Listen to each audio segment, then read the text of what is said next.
from Shakespeare.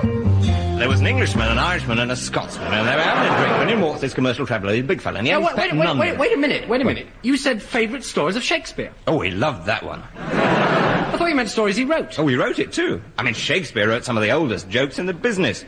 Even written stuff for us. He wrote great tragedies and histories. No, that's what came down to posterity, yes. But have you ever seen the original manuscripts? No. They're all jokes. I mean, what about all these big hits? Titus Andronicus. Get it? Tight as Andronicus. Get it?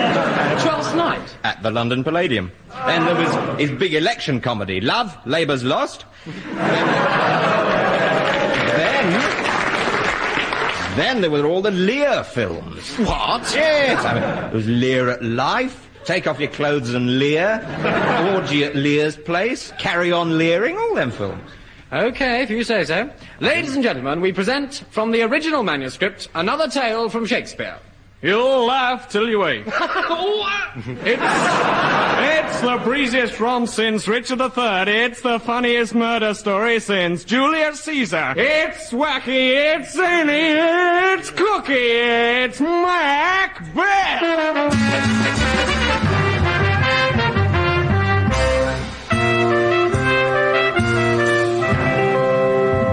Scene 1. Yeah, I've seen one too.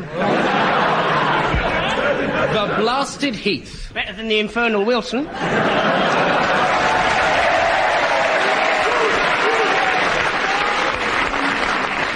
It is a foul night. And the rain is lashing the trees. Oh, I love it in my tree boy. Enter Macbeth and Banquo. My lord, this is a terrible night to be abroad. Or anyone else, for that matter. See, the skies are rent with thunderbolts. The clouds serve as shrouds to 1,000 devilish faces. The wind howls like the cry of maddened wolves, and it is raining human blood. What can this mean? There's an anti-cyclone over Ireland. Hear the raging of the storm. It's getting louder. What a terrible noise! I can't hear myself speak. What did you say? I don't know. I can't hear myself speak. He's done it! Him! Up there! Call to him. You stupid producer! Turn the sound effects down! That's better! Now we must seek shelter. A few moments ago, I thought I noticed a hollow. Hello? There it is again. Good evening. I am Hecate, Queen of the Witches. Oh, which of the queens, whichever you prefer. Thank you, weird sisters. Sing. Double, double, toil and trouble, fire, burn and cauldron bubble. Ah, you were singing different music. Now you've all got the words. So let's hear you join in the next chorus. Double, double, toil and trouble, fire, burn and cauldron bubble. Like a gerbil in Moscow. What am I doing? Macbeth! You know my name! No, it was just an inspired guess. You evil creatures! Yes, we can! I hear you can foretell the future.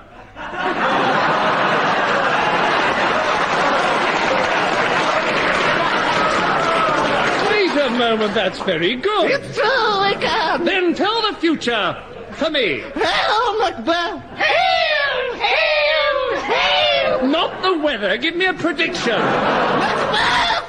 Thou shalt be Thane of Glen! And thou shalt be Thane of Corder. Thane? Thane? What the hell's a Thane? You'll soon find out, sweetie! And thou shalt be king hereafter. King? I and you, Banquo. Yes? You will not be king. Yet you will be royal. Oh, I'm going to be queen. The crown will sit upon your issue. My what? Issue. Hold down. Macbeth, let us get away from here. Quick. She is possessed by some wicked being. I should be so lucky.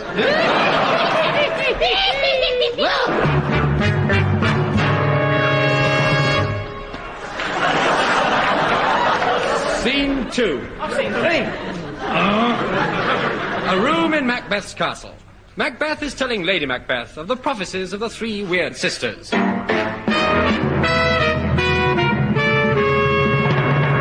And that I should be king hereafter. I'm terribly sorry. I didn't hear the first bit. I know, the band played right across my line. So, Macbeth should be king and I queen. My lad, we must make sure that these weird sisters spoke the truth. Do you understand me? Yes, but it would be easier without the accent. Oh, all right, I'll be straight with you. You cannot be king whilst Duncan still lives. And by good fortune, he is a guest within our walls this very night. He will soon be retiring. I have an evil trick to play. Do you not think there should be a surprise awaiting him in his chamber? Ah, yes, we'll make an apple pie bed. He has been on the throne too long. I know, it's... Applause is so sweet in my ears. He has what you want, Macbeth. There is something we should take from him. Understand? Yes, yes, I shall take his wife. You mean his life? You take what you want. I believe you're scared. Take this, Macbeth. Is this a dagger I see before me? No? Oh, no? Is this a dagger? Yes. Go, and with it carve your name on Scotland's throne. Very well. Oh, isn't it exciting? And so Macbeth crept across the courtyard to do what he had to do. Then he went to Duncan's bedroom. It was 12 o'clock and the porter tolled the bell. It's 12 o'clock, Bell.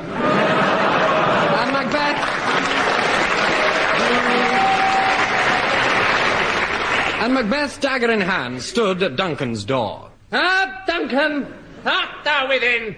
Even as you slumber, shalt thou perish. I, for Macbeth, shall claim thy throne. Prepare to die, Duncan.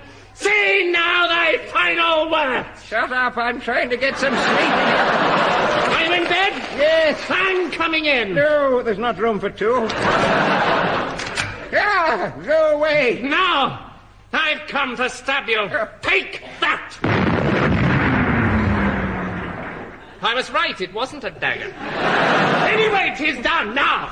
A plan so that no one will suspect that it was me. First, a note on the body. It wasn't me. Signed, Macbeth. With that, Macbeth rejoined his wife, and they went to bed. But within seconds, a servant was shouting out the news. They've gone to bed, everyone! In rushed Duncan's manservant. Oh, my lords, awake, awake. The king, my master's given up his ghost. His lids are heavy and enclosed. His earthly coil has quit his gracious form. His soul has flown to Abram's bosom, and the bird of light has flit his aged frame. You mean he is dead? I don't know, we'll go and have a look. Yes. At this, Lady Macbeth began wailing. There she blows! The tears flowed like water. Macbeth sank to his knees. Then they brought in the corpse. Hello, what's all this thing? Macbeth was not suspected, and when it was suggested that he should become king, the people clamoured for it with one voice. I want it.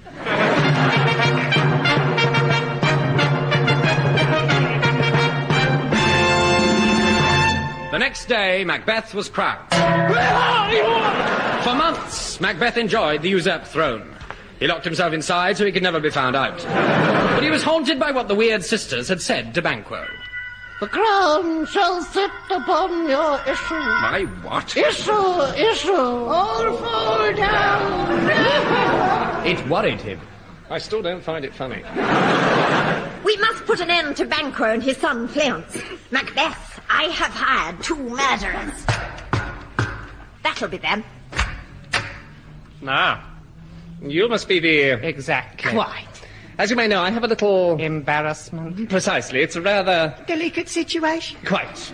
You see, this man is rather, shall we say... Inconvenient. I thought perhaps he could... Meet with a... Shall we say? Little accident. My very words. There is, of course, the question of... Say no more. Splendid. I'm sure we'll come to some Arrangement. Good. So you'll... Exactly. And he will... Quite. And it'll be... Naturally. Well, I think we... Understand each other. Good. What have we got to do? I've absolutely no idea.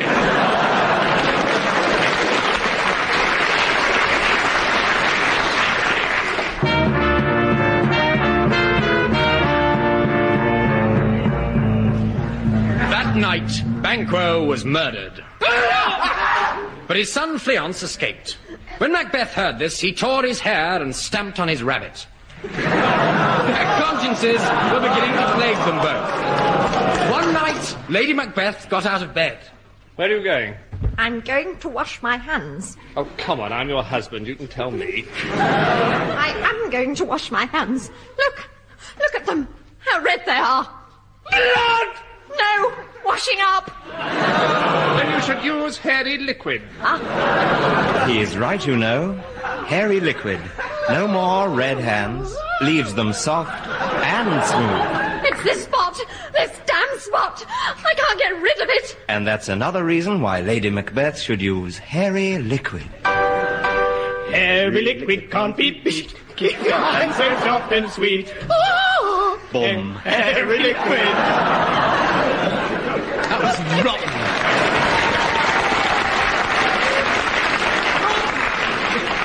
No sooner had they gone back to bed than there appeared by the window the ghost of Banquo. Macbeth went as white as a sheet. I've never seen anyone quite so white. That's because Macbeth uses... Oh, my lord! There's some evil creature climbing on the bed. Hecate, what do you want with me?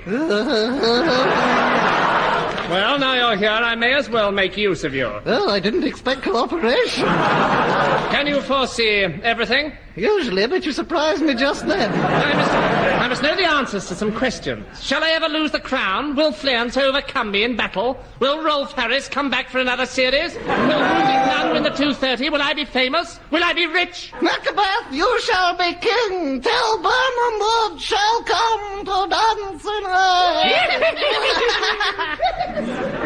N.B. This line has puzzled scholars. Shakespeare usually finishes his scenes with a good joke, and we can only assume that Burnham Wood had some highly risible connotation to the Elizabethan audience. Some students think the whole line was a misprint, and prefer to read, Macbeth, you shall be king till your granny gets onto the gas stove, 'cause then she'll be riding the range. Scene 8, Macbeth's stronghold. Oh, let go! Macbeth is standing on his bulwarks. No mean achievement. An alarum sounds. Enter a messenger who runs to Macbeth and throws himself on his knee. Get off my knee! Oh, sire, I looked across the plain just now, and I saw Burnham Wood move towards Dunsinane. What's so funny about Burnham Wood? I'm sorry, I thought you said my granny's got onto the gas stove. Oh! Burnham Wood! Oh! Then I'm doomed! Sire, I suspect it is but men disguised as trees. All right, I can deal with them. Release the dogs! No! Good heavens, it's Hecate with leaves in her hair. No, we're having a love-in. We're the Dunsinane unit of Hippies Incorporated. But why are you dressed as trees? We've got branches everywhere. Come! Come and take a bow.